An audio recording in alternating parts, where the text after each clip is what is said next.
it's Kristen Redmond, and today we're going to go over the planetary aspects and energies that are going to be surrounding us and affecting us for the week, March 13th through the 19th.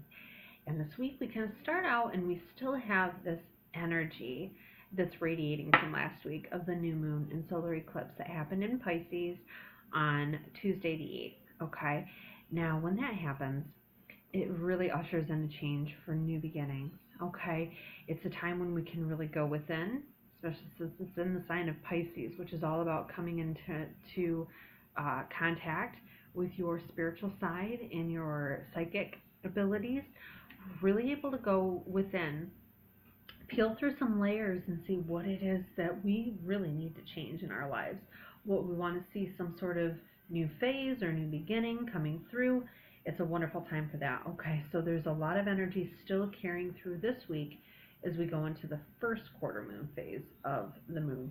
Now, what that means is that the moon goes from being completely empty and black at the new moon. Just think of it, new opportunities. It's a clean slate, okay? And then it goes into this first quarter moon, okay? And that's when the moon is literally halfway illuminated, okay? This is the time this week. This happens on Tuesday, the 15th, where we really are able to look within and see, okay, this is what I want to change, but what steps do I need to take to make it happen? Okay, we can wish and wish and wish for everything we want, but it doesn't just magically happen. Okay, we still have to pay attention to the signs and signals that the angels are giving us, saying this is the route you need to go, this is the person you need to talk to, this is the number you need to call. Like, you have to follow those leads in order for these new beginnings to happen. So this phase of the moon really helps you to focus on that. And where it's going to be at sign-wise is in the sign of Gemini, okay?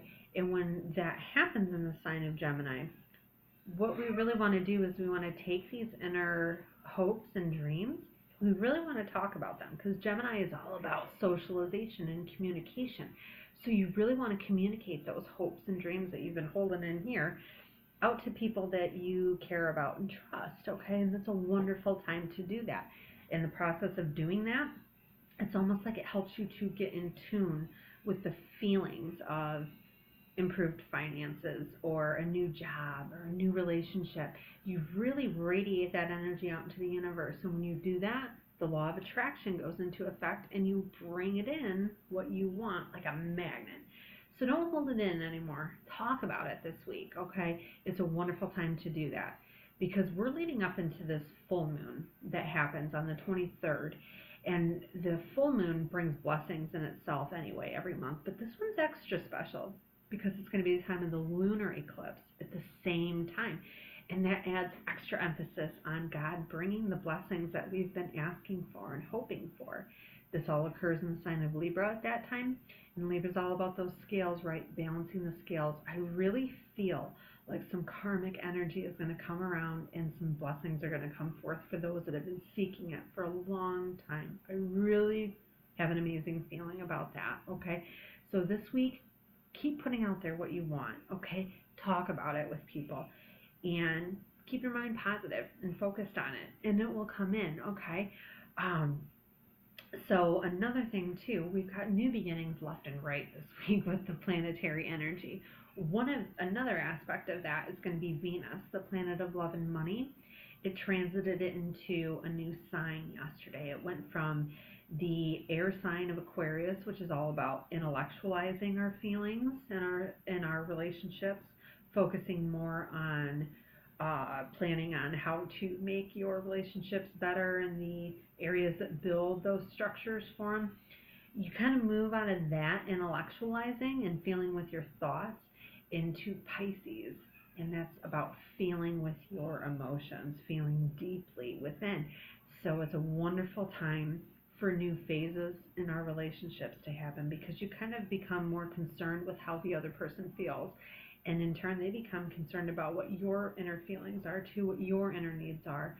So it's a wonderful time for that, especially on Saturday the 19th, because Neptune is also in that sign of Pisces. And you've got Venus trucking along, just started in that sign too, and then the two align, okay? Neptune's about our dreams.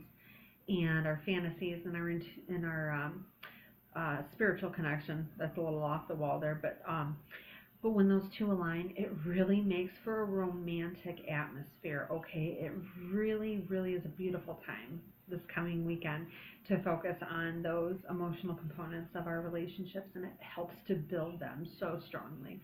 So that's something wonderful. It's going to have a beautiful air this weekend for that. So on a not so beautiful note, though, what Venus does this week is tomorrow on Monday, it's going to square off with the planet Mars, and they literally do. They go like head to head.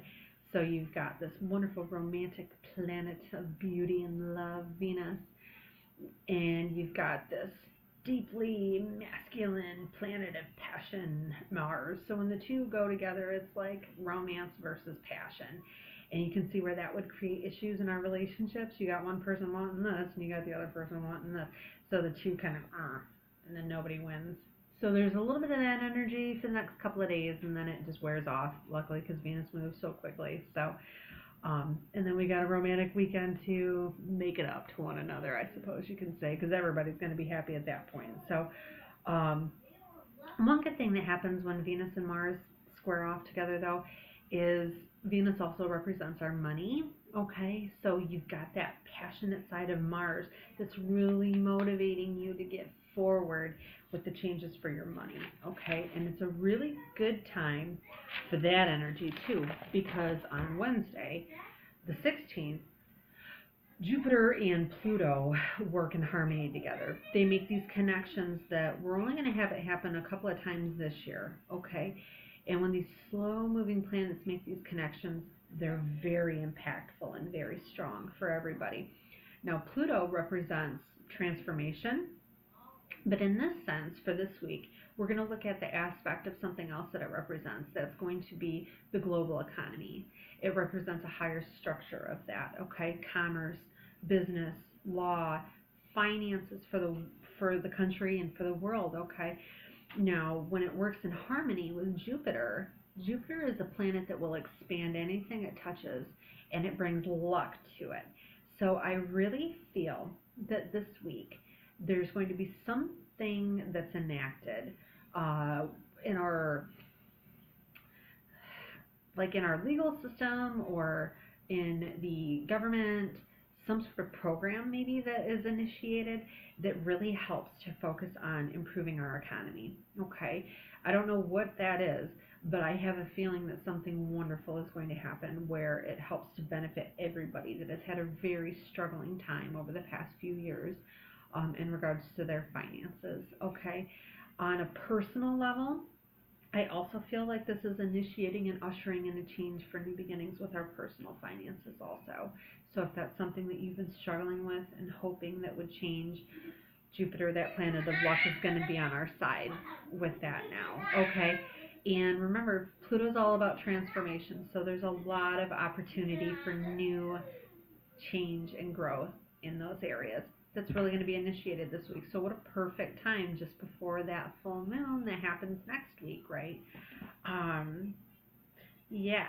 So that's kind of the energy that's around this week, all about new beginnings, okay? So I think where we'll focus with that for our reading is just kind of what else is it that the angels want us to look at and focus on with these new beginnings. And I don't necessarily feel one particular archangel working with us, so I'm just going to open it up to whichever one wants to help us now. So let's connect with a stone that gives an air for the reading.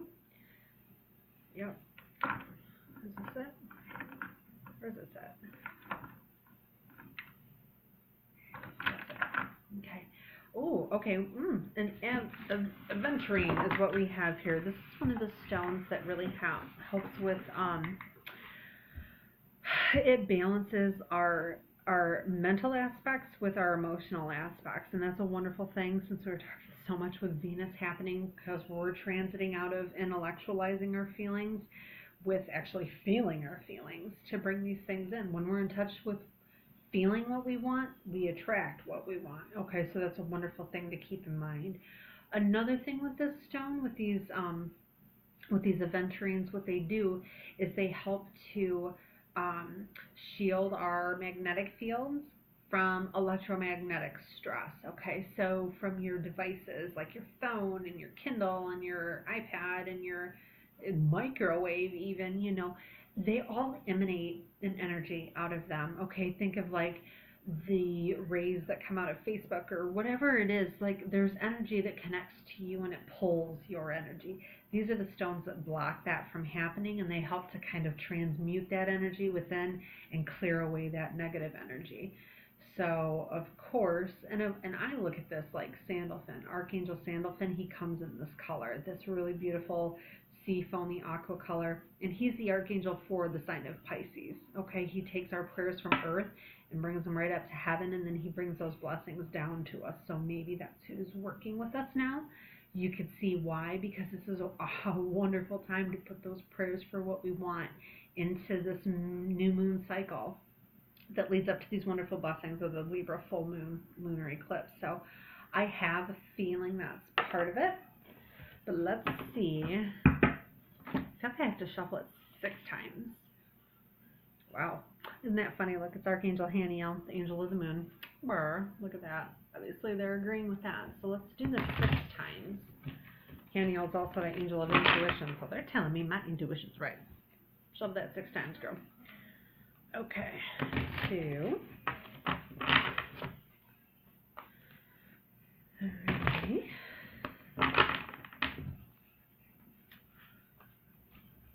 4.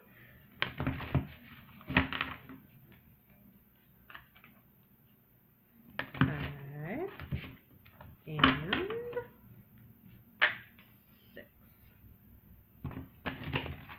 Yeah. Okay.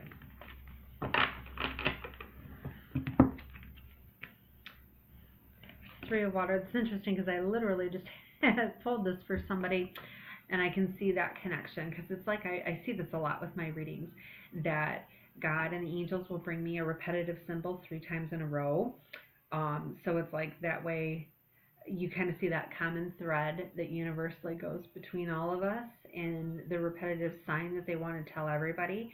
And this is the card I literally drew the other night for a woman I did a reading for. So the 3 of water, it represents feeling. Okay, it's the sign, its astrological component is Mercury in the sign of Cancer, which is a water sign, and it's also, just like Pisces, it's all about deep feeling and connection with your family and with your loved ones. But it's interesting because you've got Mercury, the planet of thought, that goes into a water sign of feeling. So it's like weird, just kind of like Venus going into Pisces right now. It's that same energy. It's all a matter of not intellectualizing, but feeling our emotions. Okay, and that was a major thing for that lady in her reading also, was that she really needs to stop thinking with her relationships and just feel them and be a part of them. And in return for that, you get wonderful blessings, and that's what this card represents. It represents a wedding or an engagement or a birth or something along those lines, but something to really be celebrated. And I feel like with all of these, that's kind of the energy that they're saying, is that when we feel, we attract what we want, and then we can celebrate and get whatever that prize is that we're looking for. I'm going to pull a chakra one too, because I feel like they want us to focus on a specific chakra. Wow, I really split these cards weird. Hold on, we got a weird situation going on here. That card's a little weird. Okay, so there we go. Yeah, sorry. Let's do this one 4 times. See what kind of center that we need to focus this energy in. And add an extra layer for this week of new beginnings that lead to obviously wonderful blessings. So I'm going to do this 2 more times. What center are we looking at here? Mercury makes me think communication. So, okay. Enlightenment. That's the solar plexus, okay? The solar plexus is that chakra where all of our confidence is at. And when it's lacking, we really don't want to take those steps to move forward. Remember, I was talking about that before. It's like there's all these wonderful blessings, but they don't just happen. Like, you have to act on it to make it happen. So a lot of times what stops us is our own lack of self-confidence. And so we are going to focus on shoring that up. I'm looking here now, and that's awesome because that's a full moon up in there. And that's when these blessings come forth. So we have to listen. That's what enlightenment is about, is just really listening to the guidance that we're given and following it with faith that we're doing the right thing that leads to these wonderful new beginnings, okay? Filter out that negative energy around you, and you're able to hear it a lot better. So I think it's a wonderful sign that they're giving us for the week that the good things are coming, okay? Energetically, reading-wise, I see a lot of wonderful things coming too in this Libra full moon that we'll talk a lot about more next week. So if you haven't had a chance, I'll put the link at the bottom of this here where you can read my solar eclipse new moon horoscopes that I made for each one of the signs. Kind of look a little bit deeper on how that affects you, maybe where the new beginnings are extra amplified for your sign for this coming year. So have a wonderful week, everyone. Light and love. Bye.